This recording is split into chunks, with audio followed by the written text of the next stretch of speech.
online. Então, todos bem-vindos. Hoje a gente vai falar sobre strings. Vamos gravar aqui porque eu vou dar uma explicada agora no início da aula sobre o conceito de strings, né? Tá bem nítido lá os slides, estão conseguindo enxergar direitinho?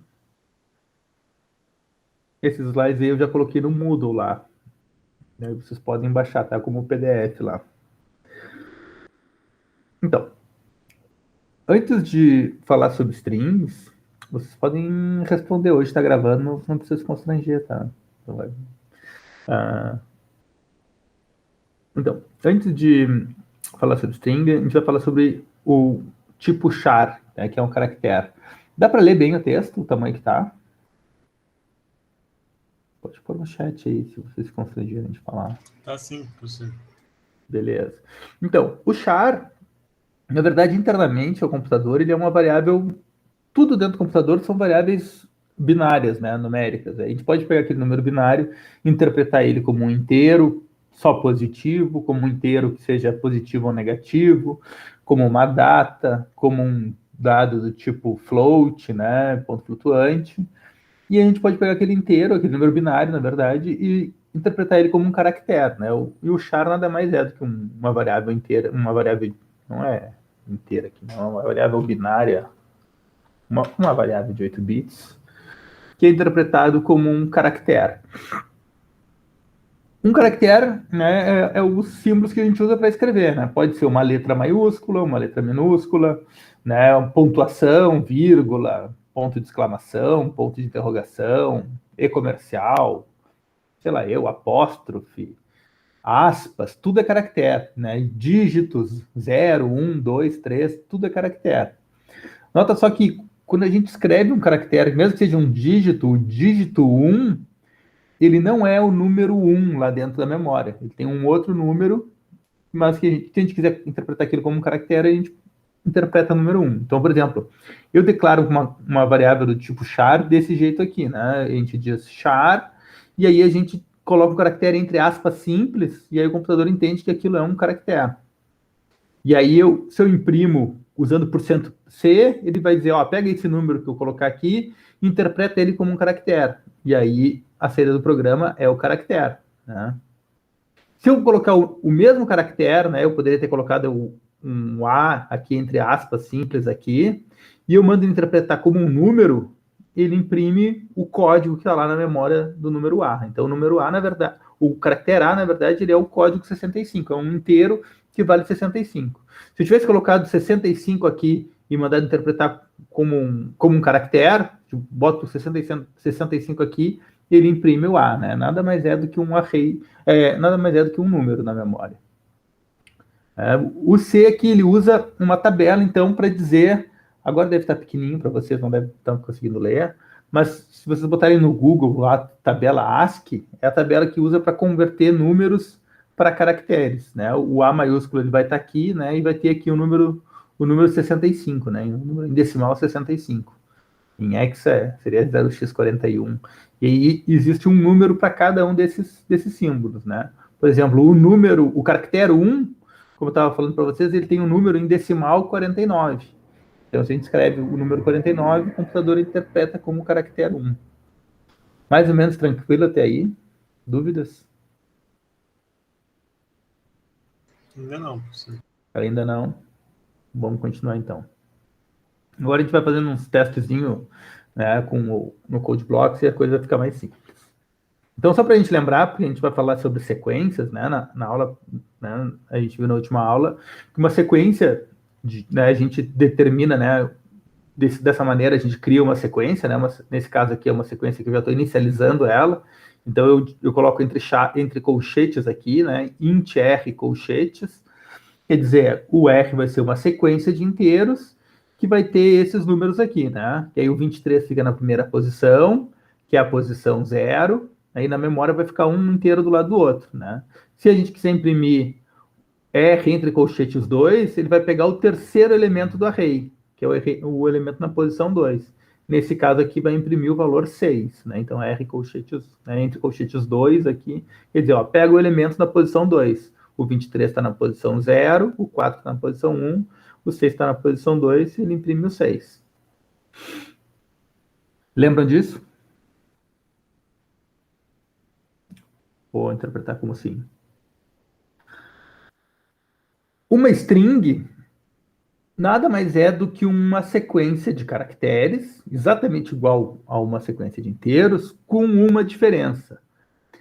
Ela tem um caractere especial aqui no final, que é o contrabarra zero, né? Que na verdade é o número zero mesmo. Então, se a gente coloca, se a gente cria eu criar uma string aqui, onde está escrito casa, eu tanto posso colocar caractere por caractere, e esse barra zero aqui no final, como eu posso colocar entre aspas duplas. E aí o programa vai entender exatamente da mesma maneira.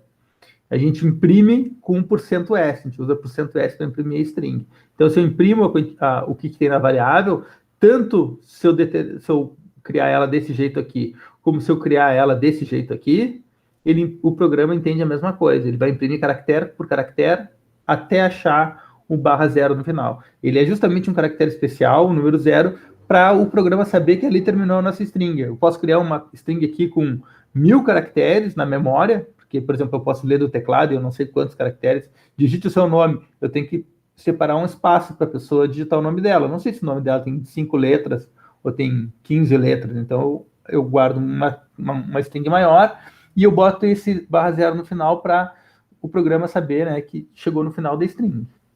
Obviamente, né, quando a gente vai usar strings, a gente só usa esse tipo de notação aqui, né, com aspas duplas. E a gente sabe que é um monte de caracterezinho, quando tem aspas duplas, a gente sabe que tem o barra zero lá no final. Certo? Eu vou continuar com a explicação aqui, porque depois eu paro o vídeo e aí a gente começa a fazer exercícios, né? Beleza. Para quem chegou agora, estamos gravando aí, vocês podem entrar para posteridade. Ficar famoso. Até agora, professor. Valeu. Ficar famoso fazendo perguntas inteligentes. Aquelas perguntas que a gente comentou antes da aula, vocês podem perguntar agora. Quando eu fizer uma senha aqui, eu faço uma careta e vocês fazem aquela pergunta, professor, e a teoria da relatividade com strings, aí parece que vocês são os alunos. Bom, vamos lá. Vamos analisar esse trechinho de código aqui. Aqui a gente está criando uma string, né, exatamente como antes. Aí eu crio duas variáveis inteiras. Uma eu chamei de i e a segunda vai ser um contador. E aí, aqui eu vou ter uma condição e eu vou incrementar o i. Então, o i ele vai aumentando. Ele começa em 0 e eu vou sempre somando 1. 0, depois 1, depois 2, depois 3. E a gente vai parar de incrementar o i quando o caractere na posição i for igual ao caractere barra zero, né? Eu poderia ter colocado aqui o inteiro zero. O barra zero é a mesma coisa que zero, né? O valor inteiro zero. Então, quando a gente cria essa string aqui, na memória, a gente vai ter uma sequência de caracteres. Na primeira posição vai ter o C, na segunda posição vai ter o A, na posição 2, que é a terceira, vai ter o S, na quarta posição vai ter o A, e na última posição aqui, que é a quinta posição, vai ter o caractere barra zero. E aí eu vou aumentando o I, e o valor, o var na posição I, quando o I for 0 vai ser C, quando o I for 1 vai ser A, e assim sucessivamente. Dentro do laço aqui eu coloquei um teste. Eu estou testando o caractere atual, né? Var entre colchetes I depende do valor do I. Quando o I for 0, quanto é que vale var colchetes I? Quando o I vale 0? Alguém sabe me dizer? C. C, perfeito. Vale C. Depois, quando o I vale 1, isso aqui vale A. Então, o que vocês acham que vai ficar dentro da variável contador depois que esse laço aqui terminar de executar? 2. 2, exatamente. Quer explicar para os colegas o que significa esse 2? Como ele só vai incrementar quando na posição lá vai em valor de I for igual a A, e a gente só tem 2 A's ali na casa, então na posição 1 incrementa 1, na posição 3 incrementa mais 1. Aí, viu? Exatamente como a gente tinha combinado antes, ó. Eu já tinha explicado, eu fiz aqui uma careta, o Alexander agora falou o texto que a gente tinha combinado, né? Exatamente. Aí para ele ficar para a posteridade como um ótimo aluno, ó, deu tudo certo. Então, a gente está contando o número de caracteres iguais a A. Então, a gente começa aqui no zero, e aí isso aqui é como o I está se comportando no final de cada iteração do laço. Ele começou com zero, e aí a gente testa. O var na posição zero é igual a A? Não, não é. Ele é igual a C. Então, o contador continuou com o valor que ele tinha, zero. Depois, quando ele vale 1, o var na posição I é igual a A? É. Então eu somo 1 no contador. Depois a gente compara, isso aqui vai ser S, que vai ser diferente de A, e aí o contador segue valendo 1, e no final, isso aqui é igual a A de novo, porque a gente vai chegar no último A lá do casa, quando o I vale 3, e aí o contador passa para 2, e depois ele fica em 2. No final a gente vai imprimir, né? O valor do I vai ser o tamanho da string, vai ser aqui, vai ser 4, né? Porque conta o barra zero, a gente contou todos. E o valor do contador vai ser 2, né? Então, esse programinha aqui vai imprimir 4 aqui e 2 aqui. Ficou claro isso aqui? Dúvidas? Agora nós vamos começar a fazer uns exercícios aí, eu vou parar o vídeo. Mas se tiverem dúvidas, é importante que aí fica registrado, pessoal. Porque as dúvidas que uns têm, a maioria tem também. A maioria não sabe que tem aquela dúvida, mas quando alguém pergunta, a pessoa pensa, pô, realmente, não tem nem ideia. Não? Então, ó, eu vou deixar... Ah, não, tem mais aqui um comandinho para leitura de strings. A gente poderia usar o scanf com %s para ler strings, só que o scanf, além do scanf ser uma porcaria, que não é seguro, o getS também é uma porcaria, mas o scanf tem um segundo problema, que quando ele vê um espaço, ele para de ler ali, e aí coloca o resto na próxima string, né? Então, não funciona muito bem para leitura de strings. Então, a gente vai usar o getS, é um outro comandinho, e aí nota que a gente não usa e-comercial, na verdade, nem no scanf, nem no getS. A gente vai estar usando o getS, e aí aqui eu criei um string com 30 caracteres, e aí esse getS é exatamente como o scanf, né? Eu poderia ter colocado um printf antes. Digite aqui alguma frase. Aí a gente lê com o getS, e aí a gente pode imprimir o valor lido aqui, né? Então, por exemplo, aqui eu digitei isso aqui na entrada do programa, ele colocou essa frase aqui dentro do var, e aí quando eu imprimi o var com o %s aqui, ele imprime, ó, lido com getS, e aí no lugar do %s, as bobagens que eu tinha escrito. Ele sai depois que aperta Enter, né? Desculpa, não entendi. Quando aperta Enter, aí ele... Isso. Exatamente igual que o scanf, né? A gente poderia ter dito, digite a sua idade. E aí aqui, scanf, %d, e comercial, o nome da variável, você poderia ter, isso aqui é a mesma coisa, né? Eu poderia, digita o seu nome. E aí você digita lá, Alexander, e ele lê exatamente igual o scanf, só que o scanf tem um problema quando a gente digita o espaço. Se eu tivesse colocado essa frase aqui, não ia funcionar. Então, por isso a gente vai usar o getS, mas funciona exatamente da mesma maneira.